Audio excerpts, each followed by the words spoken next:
سرمایہ کاری، ریفارمی اور ڈیجیٹل معیشت۔ پاکستان کی معیشت اس وقت ایسے رجحان کا شکار ہے جہاں اخراجات مسلسل بڑھ رہے ہیں مگر اصلاحات نظر نہیں آ رہی۔ گزشتہ 4 برسوں میں پاکستان کے قرضوں اور واجبات کا حجم 55 ارب روپے سے بڑھ کر 85 ارب روپے تک جا پہنچا ہے، یعنی کہ 30 کھرب روپے کا اضافہ ہوا ہے۔ یہ تقریباً 7.5 کھرب روپے سالانہ، تقریباً 625 ارب روپے ماہانہ اور تقریباً 20 ارب روپے یومیہ اضافہ ہے۔ سادہ الفاظ میں یہ کہا جا سکتا ہے کہ ہر روز حکومت اتنا قرض بڑھا رہی ہے جتنا ایک بڑے موٹروے منصوبے پر خرچہ ہو سکتا ہے، مگر اس کے بدلے میں کوئی بڑا اثاثہ یا ترقیاتی منصوبہ سامنے نہیں آ رہا۔ بجلی کے شعبے کی صورتحال بھی مختلف دکھائی نہیں دیتی۔ گردشی قرضہ 2.2 کھرب روپے سے بڑھ کر 3.2 کھرب ہو چکا ہے، یعنی 4 برسوں میں 1 کھرب روپے کا اضافہ ہوا ہے۔ سرکاری ادارے بھی معیشت پر ایک بڑا بوجھ دکھائی دے رہے ہیں۔ پاکستان میں 110 سے زائد سرکاری ادارے ایسے ہیں جن کی مجموعی واجبات 30 کھرب روپے سے زیادہ ہے۔ یہ ادارے ہر سال تقریباً 800 ارب سے 1 کھرب تک روپے کا نقصان کرتے ہیں۔ پاکستان ریلوے چل رہی ہے مگر اپنے اخراجات پورے نہیں کرتی، جبکہ اسٹیل مل پیداوار نہ ہونے کے باوجود وسائل استعمال کر رہی ہے، یعنی اثاثے تو موجود ہیں مگر ان سے آمدنی نہیں ہو رہی۔ حکومتی اخراجات کا ایک پہلو توجہ طلب ہے کہ وفاق اور چاروں صوبے حکومتیں مل کر تقریباً 85,500 گاڑیوں کا بیڑا چلاتی ہے۔ ان گاڑیوں کی ایندھن پر سالانہ تقریباً 114 ارب روپے خرچ ہوتے ہیں۔ یہ اخراجات اس بات کی نشاندہی کر رہے ہیں کہ وسائل کا بڑا حصہ صرف نظام کو چلانے پہ لگ رہا ہے، نہ کہ معیشت کو آگے بڑھانے پر۔ برآمدات کی صورتحال بھی کوئی حوصلہ افزا نہیں۔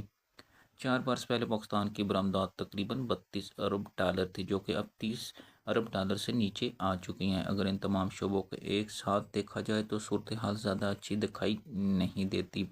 اخراجات بڑھ رہے ہیں مگر کارکردگی اور اصلاحات نظر نہیں آ رہی۔ یہ صورتحال شاید زیادہ دیر تک برقرار نہیں رہ سکتی۔ مشکل مگر ضروری فیصلے لینا اہم وقت کی اہم ضرورت ہے۔ حکومت نہ تو ملکی اخراجات کم کرنے کو تیار دکھائی دے رہی ہے، نہ ہی کاروباری طبقے کے اخراجات کو کم کرنے کے لیے کوشاں ہے۔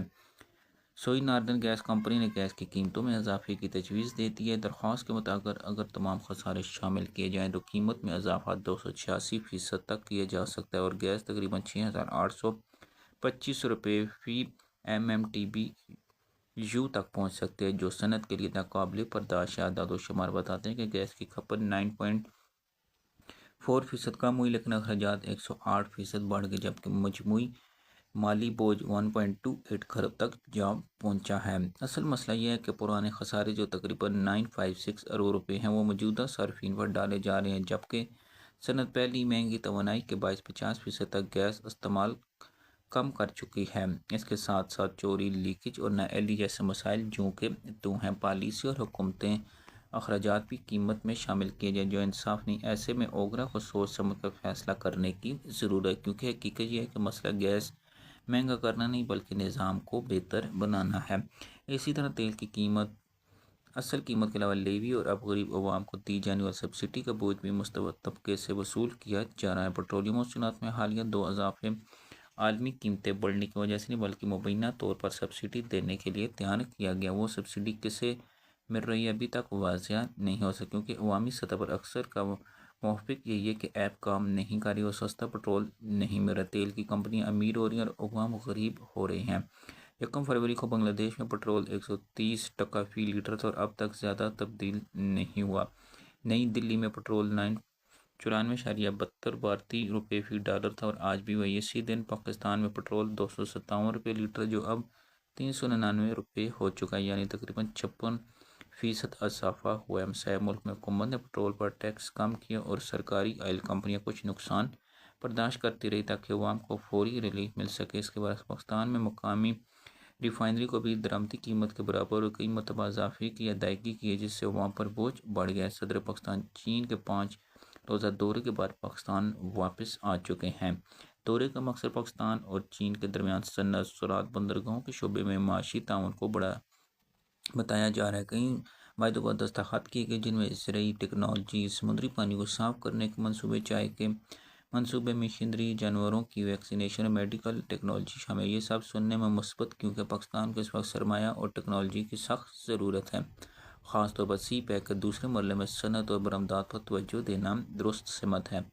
اگر ان منصوبوں کو صحیح طریقے سے کام ہو جائے تو اس سے ملک میں روزگار بڑھ سکتا ہے اور معیشت کو سہارا مل سکتا ہے، لیکن اصل مسئلہ یہاں سے شروع ہوتا ہے۔ پاکستان میں اکثر ہوتا ہے کہ معاہدے تو ہو جاتے ہیں مگر ان پر عمل درآمد نہیں ہو پاتا، فائلیں چلتی رہتی ہیں، منصوبے بے سست روی کا شکار ہو جاتے ہیں، کئی موقع ضائع ہو جائے۔ یہی وجہ کہ سی پیک کے پہلے مرحلے کے باوجود ملکی برآمدات اور صنعتی ترقی میں وہ کامیابی حاصل نہیں کی جا سکی جس کی امید کی جانی تھی۔ چین موقع دے سکتا ہے مگر کامیابی خود حاصل کرنا ہوتی ہے۔ اگر ارادے مضبوط ہوں، پالیسی واضح اور فیصلوں میں تسلسل ہو تو یہی معاہدے بڑی کامیابی میں بدل سکتے ہیں، ورنہ صرف یہ خبروں تک محدود ہے۔ سرمایہ کاروں کو راغب کرنے کے لیے وزیر اعظم نے ورچوئل اثاثوں کو باقاعدہ قانونی دائرے میں لانے کا فیصلہ کیا ہے۔ اس مقصد کے لیے ورچوئل اثاثہ ایکٹ 2026 نافذ کیا گیا۔ وزیر اعظم نے ہدایت دی ہے کہ ایک مؤثر ریگولیٹری نظام جلد مکمل طور پر فائل کیا جائے تاکہ پاکستان میں ڈیجیٹل معیشت کو فروغ ملے اور سرمایہ کاروں کا اعتماد بڑھے۔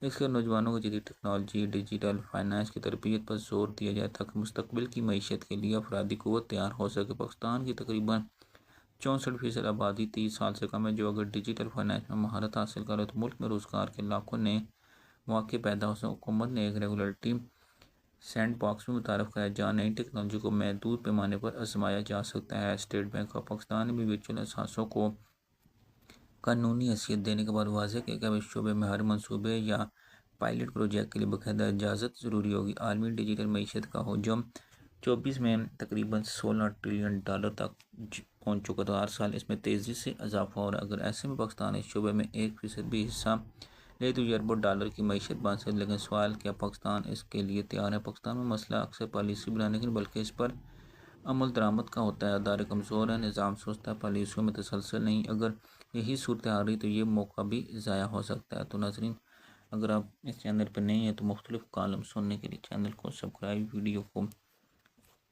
لائک وغیرہ کر سکتے ہیں اور اپنے کمنٹس کا اظہار بھی کر سکتے ہیں۔